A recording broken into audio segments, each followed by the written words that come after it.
So will Draupadi Murmu be a symbol of political and social empowerment of Adivasis as India's first Adivasi president? Joining me now, Hemant Soren, Jharkhand Chief Minister, who has also supported Draupadi Murmu. Nandini Sundar is author, activist, as well as academic who's tracked India's tribal movements very closely for several years. Now, Hemant Soren, to you first, आप बताइए, आप कांग्रेस के साथ सरकार में है झारखंड में, लेकिन जेएमएम ने इसके बावजूद निर्णय लिया कि आप द्रौपदी मुर्मू को सपोर्ट करेंगे। वो झारखंड में गवर्नर भी रही है। क्या वजह है? केवल कि वो ट्राइबल है, इसी वजह से, और कोई फैक्टर था? पहली बात तो मैं राजीव जी बताऊं आपको, ये राष्ट्रपति चुनाव को लगता है अभी हम लोगों ने कई नजरों से देखना प्रारंभ किया है, और मुझे लगता है देश में सबकी नजर राष्ट्रपति चुनाव को लेकर कम से कम एक कॉमन होनी चाहिए थी, जो आज ये देखने को कम मिला, इधर उधर बंटता हुआ दिखाई दिया। और अगर कहें कि ये चुनाव में जो हम लोगों ने वोटिंग करा, वो एक ऐसे वर्ग को वोटिंग किया है जो अपने एक लंबी संघर्ष के बाद उसे कुछ हासिल होता है। आज मैं भी यहां मुख्यमंत्री हूं तो इतनी आसानी से नहीं हूं, और आज द्रौपदी जी नहीं बल्कि एक वर्ग का एक व्यक्ति या एक महिला उस पद पे जा रही हैं जो देश का सर्वोच्च पद है, और यही उद्देश्य है। अब पार्टी का निर्णय रहा कि इस जगह जो ये वर्ग, जो आदिवासी समाज के लोग बड़ी मुश्किलों से कहीं कहीं जगहों पर अपनी जगह बना पाते हैं, और कभी मौका मिला, कभी नहीं मिला, कभी मजबूती से मिला, कभी बहुत कमजोरी से मिला। तो आज लगता है कि कहीं ना कहीं धीरे धीरे ये समाज भी राजनीतिक तौर पर मजबूत हो रहा है। लेकिन ये भी सवाल उठ रहा है सोरेन जी कि राज्य में, आपके बगल के राज्य में बिहार से तेजस्वी यादव ने कहा कि द्रौपदी मुर्मू एक मूर्ति रहेगी, she will be a statue, rubber stamp president बनेगी। कैसे देखते हैं? कोई प्रेस कॉन्फ्रेंस नहीं की, जनता के सामने कभी नहीं आई, कैसे आप इसे देखते हैं जब ये आरोप लगता है she will be a rubber stamp president for the Modi government? देखिए, ये रबर स्टाम्प रहेंगी कि एक मूर्ति के रूप में रहेंगे, ये तो आने वाला समय बताएगा। और मैं ये नहीं कहता कि ये आदिवासी समाज के लिए आखिरी पायदान है, लेकिन हाँ, ये जरूर है वहां तक पहुंचने की अब क्षमता लगभग आदिवासी वर्ग में है। यही वजह है कि आज हमने इसको थोड़ा एक सपोर्ट किया, और चूंकि हमारे राज्य में गवर्नर के तौर पर भी रही हैं, और उस कार्यकाल को भी हम लोगों ने ध्यान में रखा, और जो इनका अपने टेन्योर से अधिक कार्यकाल यहां जो इन्होंने बिताया, वो कहीं ना कहीं राज्य की कुछ संवेदनशील विषय को बहुत अच्छे तरीके से प्रभावित की गई है उनके द्वारा। और इस आशा उम्मीद के साथ तो दुनिया जीता है, हम भी हैं, नहीं तो जंगे मैदान तो सबके लिए तैयार खड़ा। Nandini Sundar, you want to respond to what you're hearing from Hemant Soren? He says this is a landmark moment in a way for Adivasi political empowerment. As someone who's tracked it for years, do you believe she's a token symbol of it or something more substantive? I'm happy that India is about to get its first woman scheduled tribe president. I think this has been a long time in the coming, and perhaps that's why we see such support across parties. And it's a real shame that 8.6% of the population has not been represented in the post of president so far. I think that any president that the BJP would have chosen would have been a rubber stamp president. Because unfortunately all institutions today are being subverted. Even the judiciary, as we see, is rubber stamping several claims by the central government.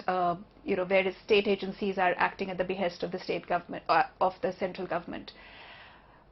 So I don't think she'd have been any worse than anybody else. And I think we need to make a distinction between representation and her ability to represent. So while I'm very happy that finally scheduled tribes have got representation, I'm not sure that she will really represent Adivasis in the way that they need to be represented, because all the BJP policies are anti-Adivasi. If you look at the recent changes to the forest rules, which allow Adivasi land to be given away, if you look at the fact that India is now 101 out of 127 in the hunger index, and this predominantly affects Adivasis because they are the ones who are massively represented in that hunger index. If you look at the changes to the mining rules, and while Draupadi Murmu was good in the sense that as governor she returned the CNTA and SPTA, which are very closely bound up with identity in Jharkhand, she accepted the freedom of religion bill, which criminalizes conversion, and various other bills which were also anti-Adivasi. So I'm happy that at least the representation is there, but as to what she'll do for Adivasis, I don't know. I don't think she'll really do very much, because the BJP is not interested in them. But still you support the fact that an Adivasi woman is on the verge of reaching Rashtrapati Bhavan. You believe in that sense she does become a symbol of hope for the future. Well, I think that, all things being equal, I am happy that we have or likely to have a scheduled tribe woman president. But I don't think the post of president is important anymore, because whoever the BJP would have chosen would have been doing what they wanted them to do. They wouldn't have been independent, and I think that's really unfortunate, because sadly the post of president has been reduced to something quite insignificant. So I'm happy that it's being occupied by a scheduled tribe woman, but I wish the post of president had more substantive pride to it and had not been reduced, like all the central agencies and the judiciary, to being rubber stamps. Speaking of central agencies, Hemant Soren, ये बताइए, अटकलें दिल्ली में लगाई जा रही है कि आप धीरे धीरे बीजेपी के नजदीक आ रहे हैं। आफ्टर महाराष्ट्र, झारखंड, प्रधानमंत्री झारखंड आए कुछ दिन पहले, बहुत बड़ा स्वागत हुआ उनका, और ये भी कहा जा रहा है because there are enforcement directed cases against you, enforcement cases आपके खिलाफ है, उस दबाव में आप धीरे धीरे बीजेपी और एनडीए के करीब आ रहे हैं, and supporting Droupadi Murmu is one step towards this. इसमें कितनी सच्चाई है हेमंत सोरेन जी? अब ये द्रौपदी मुर्मू, राजदीप जी देखिए, द्रौपदी मुर्मू जी को प्रत्याशी बनाया गया है, ये तो मैंने नहीं कहा उनको कि इनको अब बनाओ। ये प्रपोजल उधर से ही इन लोगों ने बनाया, उन लोगों ने इनको आगे किया है। और इन द मीन टाइम प्रधानमंत्री जी का राज्य में कई प्रोग्राम का शिलान्यास उद्घाटन होता है। ये शिलान्यास उद्घाटन का प्रधानमंत्री जी के कार्यक्रमों के बारे में आपको पता ही है, और स्वाभाविक है बतौर मुख्यमंत्री हमारी भी उसमें भूमिकाएं हैं, राज्य सरकार के संसाधनों का भी उसमें सहभागिता है। जो भी चीजें आज जिस विषय को लेकर प्रधानमंत्री जी आए, उसमें झारखंड के लोगों का बहुत बड़ा योगदान है, तो स्वाभाविक रूप से इसका प्रतिनिधित्व भी तो झारखंड करेगा। और रही बात ईडी और सीबीआई की बात, ये आज से नहीं राजदीप जी, ये बहुत समय से हम लोग देख रहे हैं, इसकी चिंता हमें नहीं है। और ईडी सीबीआई अपना जो काम कर रहे हैं, उनका अपना काम में किसी भी तरीके का कोई हस्तक्षेप हमने अभी तक नहीं किया और हमें उसके कार्रवाई से हमारे कामों में, हमारे रोजमर्रा जो विषय है सरकार के, उसमें कोई प्रभाव नहीं। तो आप कह रहे हैं ED has nothing to do with your decision to support Droupadi Murmu. A final word, Nandini Sundar. Before that, I just want to say this. You know, we want to run this. Over 100 tribals have just today walked out of the central jail in Jagdalpur after a local court in Dantewada acquitted them in the 2017 Maoist terror case. So they've been acquitted. They've spent 5 years in jail. The tribals were released because the court found no evidence against them. Remember, there's a Congress government in the state that had promised to release them before the elections that took place in 2017. 24 CRPF personnel were killed in an ambush by Naxalites in 2017, and a total of 121 villagers were arrested. 7 of them were minors. One of the villagers died in jail. Today they were acquitted. There was no evidence. Final word, therefore, from you, Nandini Sundar. Is really the Adivasi community the one which will still have to face a long march in a way to true freedom? Is that in a way going to be a challenge? Maybe Draupadi Murmu needs to focus on that, make her presidency about that. That would be really good if she actually took up Adivasi issues. As you pointed out, this is really shocking that people should have spent 5 years in jail and they will get no compensation. There is no attempt to prosecute those who are responsible for keeping innocent people in jail.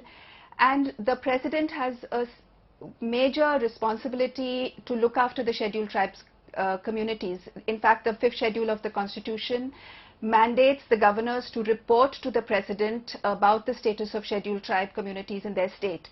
So if Draupadi Murmu can actually take up some of these issues, the mass incarceration both in Jharkhand and Chhattisgarh, everywhere that people are being falsely accused of being Maoists, and even as we you know, you mentioned this case of 121 Adivasis being freed. There's also the other shocking judgment whereby the Supreme Court has not only dismissed a case where Adivasis were killed, which was widely reported at that time, but has imposed exemplary costs on the petitioners and demanded that they be arrested just on the say-so of the police. Right. So, you know, if the police could be trusted in everything, why do we need the judiciary? Why do we need the president? So if Draupadi Murmu can take up these issues, it would be really something important that she could do. In that sense, maybe she can, and she has certainly broken one ceiling, but she needs to really walk the talk in a sense. She has an enormous ability as Rashtrapati Bhavan to at least focus on Adivasi rights issues. Nandini Sundar, Hemant Soren, I appreciate your joining me here on the News Today in our special focus on the lady who's set to become India's next president.